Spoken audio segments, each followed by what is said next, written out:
All right. Hello, Bill. How did you begin to start your documentary, Almost Home: Life After Incarceration? It was a lot of research at first, really trying to understand the issue, of course. I knew generally about, the challenges of being incarcerated, but like so many others, there's so many misconceptions. So once we started researching and diving into it, really not fully understanding all of the challenges that the community faces when they get out, they're in many ways really set up to fail. If you can't secure a job, if you can't secure housing, if you don't have the support, mechanism around you, it makes it very difficult to succeed. So it was a lot of research to really understand the issue once we began the project. Okay. Yeah, I think there's a lot of kernels of wisdom in the documentary. There was one thing, sort of an emphasis on emotional maturity, and with Mm. one message at one point that we shouldn't beat ourselves up for slipping up. It's sort of only natural, and that sort of that piling on ourselves, like being so tough on ourselves for messing up, is something we can all work on. I think. What are some other good pieces of practical knowledge for people to take away from your documentary? Do you think? I mean, one of the biggest things, right, is if we could try not to judge people. We live in a country right now that is so divided, and we have so many negative perceptions of each other, I'd say. So if you look at the formerly incarcerated community, they're probably one of the most misunderstood communities in the country, right? There's so many negative stereotypes. You take somebody like Richie, the star of the film, who's completely covered in tattoos. He looks like somebody that you would have many negative stereotypes about, but he's the sweetest guy in the world. He's not who he looks like, and it's his process of the way he was raised and the environment. It was much more likely that he would join a gang and go to prison than it would be to go to college, for example. So, if all of us could just try to remove some of the stigma and bias that we all have our inherent biases based on our background, try not to be so judgmental of people, more forgiving and understanding, I think, the world would be a better place. Yeah, I mean, I'm coming from Canada, but we're still definitely like divided, and it's no different here. I think if people are talking maybe too much online as well, because you don't have that sort of interaction face to face. For sure. And especially a situation like this, like I personally, before this film, I never knew anyone who had been incarcerated before, right? So until it's true of anyone, right? I think a lot of whether it's racism or whatever judgments we have, it's fear based in what we don't know or understand, right? So if you get to know people, then you realize that your preconceptions of them are usually false, right? But you have to have that interaction. You have to know the people, whatever group of people it is. And then for the incarcerated community, that's one of the biggest things. Like there's a lot of fear about them. There's a lot of fear mongering in general, right? That you should be afraid of them instead of trying to understand them and what can we learn from them and what can they offer to improve our communities. And that's what we showed in the film is there's just countless examples of the people in the program. They all want to get back in some way. They want to be drug and alcohol counselors, community activists. They all want to help and they all want to kind of improve the world, and try to overcome some of the things that they did in the past. Yeah, I like how the documentary humanizes these people, who admittedly have made some mistakes or Yeah. some lifestyle decisions for sure. And I also think this documentary is a great example of why like drug policy should be like the status quo is just not really working. We should sort of rethink some things because again, like as you say, the stigma attached to you know not even like drug use, but like doing a sentence right for possession. Hmm. It's too much. I say it's a little uh it's a little excessive. Yeah. And understanding that people can change. That's part of the problem with the whole way that the system is set up, right? Like mistakes were made 20 years ago when they were teenagers, right? Like in Richie's case, those mistakes were in when he was young. He grew into a man. He matured, he has a family now. And the life lessons that you learn over time, there's certain people that unfortunately have this stereotype, I think, that if you're bad, you're bad, and that you can't overcome life's challenges and you can't improve yourself. Well, that come on, we all know that we can all improve. We all have our own issues. Hmm. But you have to have the foundation. You have to give them the tools to succeed. Otherwise, life feels hopeless for many individuals. So if you give them the tools to succeed, anything is possible. Yeah, it's sort of the perpetuation of like this endless negative cycle that gets passed on to subsequent generations. What I Yeah. think this documentary does a great job is to show why it's important to look people in the eye and have this humanized sort of approach. Rather, I enjoyed I really enjoyed it at that, and but I was wondering from the social worker perspective, did they ever confess to you some feelings of burnout? Because I know that's very common in the field. Yeah, it's very challenging. There's no doubt about it. In our program, Nora, who's really the heart and the soul of the film, right? And of the program, it's tough. Like it's a 24/7, commitment. Mentally, she's always there for them, and so she has her own, challenging days. She needs to step away, and that's true in general. That there's no doubt that it is a very challenging field, and you have to be the type of person who can kind of let go and not internalize that emotional trauma that you're absorbing from other people. So it takes special individuals who can do that, but there's luckily many of them out there. I mean, kudos to them. That's a hard job. Being a social worker, being a teacher in a rough area. Kudos to those people who strap up and do that every day. Yeah, for sure. And I have to say, as filmmakers, like it was hard for us too. And I've done a Yeah. few challenging. I did a sex trafficking film, and as filmmakers, you're living it and you are absorbing all that. In this case, we had the death of the students.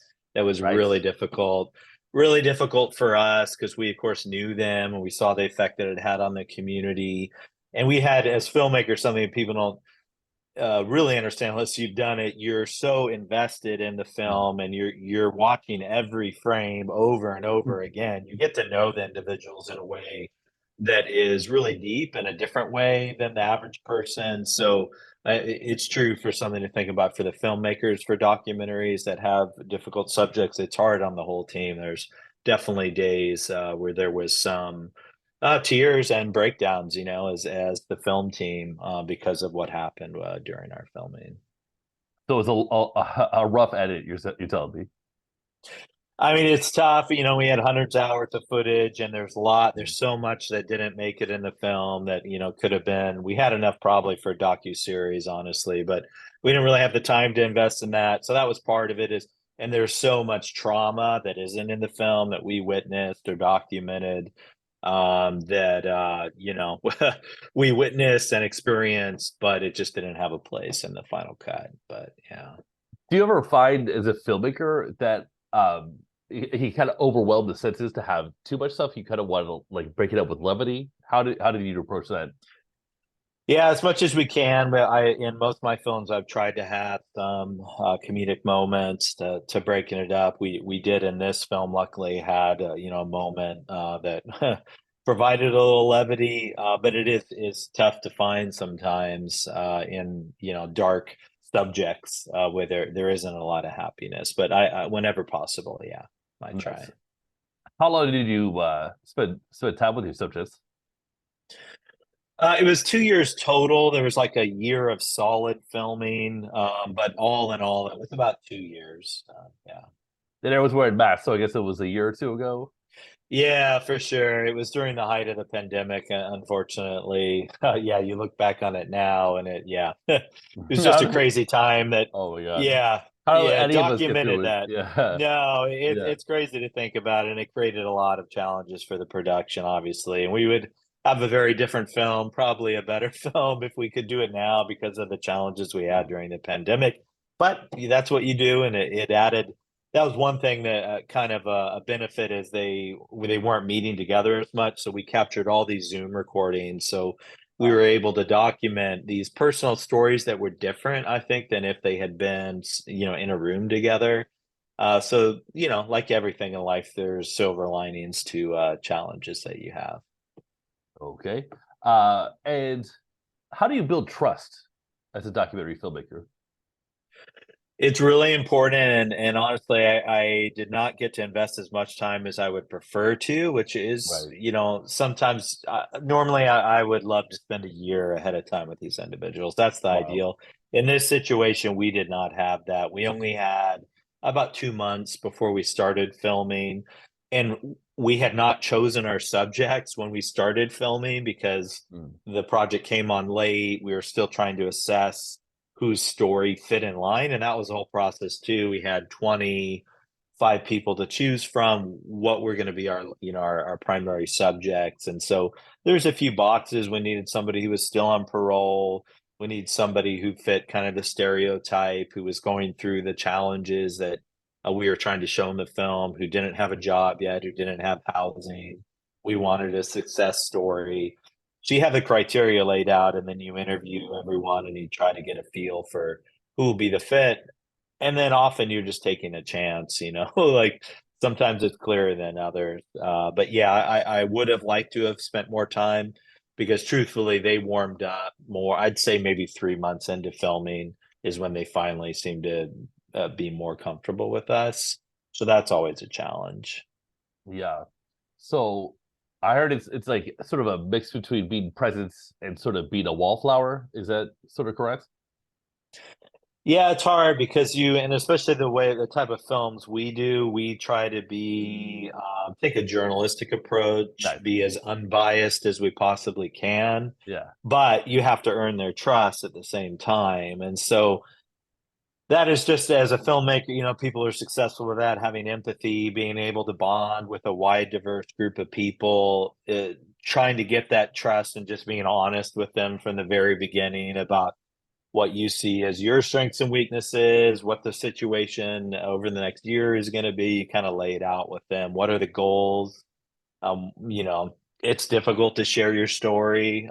So, what is the incentive? Why are they doing this? They want to make a difference. They want their story to matter. So you try to really focus on the positive outcome, right? That will come from this because it's hard. Like it's a huge commitment from anyone who's a focus of a documentary. It's a lot of time. It's a lot of personal invasion. They have to open up to you, and it takes a special person who's able to do that. So, yep, Yeah. you do the best you can. Yeah. Mhm. You said your approach is sort of objective journalism. Are there particular documentary manifestos that you subscribe to or that you did while you were making this project? Yeah, I mean, it kind of comes from my background. Just in gen, I've done a lot of nature and science documentaries that Cool. have been very, very focused on, research, empirical evidence. So when I started off, that's kind of was my bread and butter. So I already came from that approach of it's expert driven or accuracy, right? It has to be accurate. That's the first criteria. And then when I moved into doing a few social, documentaries, it's kind of taking that same approach. Obviously, as filmmakers, we all have our own biases that bleed into the story, and that's a Right. natural part of the process. But you try to, I start with the research. What does the research say? What are the statistics? What is the overall body of evidence from the experts on the commentary? And kind of start with that and then kind of weed through it. And then it's lots of talking right to the individuals. You're finding out what are the personal stories of the people within the community and making sure that whatever story you're telling is accurate to their story, right? So I'd say it's a big challenge. And one of the things I don't know, like undertaking a film like this that was both focused on the individual, the community, but also a national story was really difficult, where you're trying to both tell the story of our lead subjects, but also have it apply to the national issues was really challenging and probably one of the most difficult aspects of this. In a lot of ways, it's easier, I think, to tell the story of an individual or a smaller Yeah. community that you don't have to extrapolate into a national story. And so, yeah, that was definitely a difficult balance. Sounds like it, but it's a really solid documentary. I enjoyed it a lot. Thank you so much, Bill. Almost Home, Life After Incarceration is the documentary. Thanks so much for your time. Thank you. I appreciate it.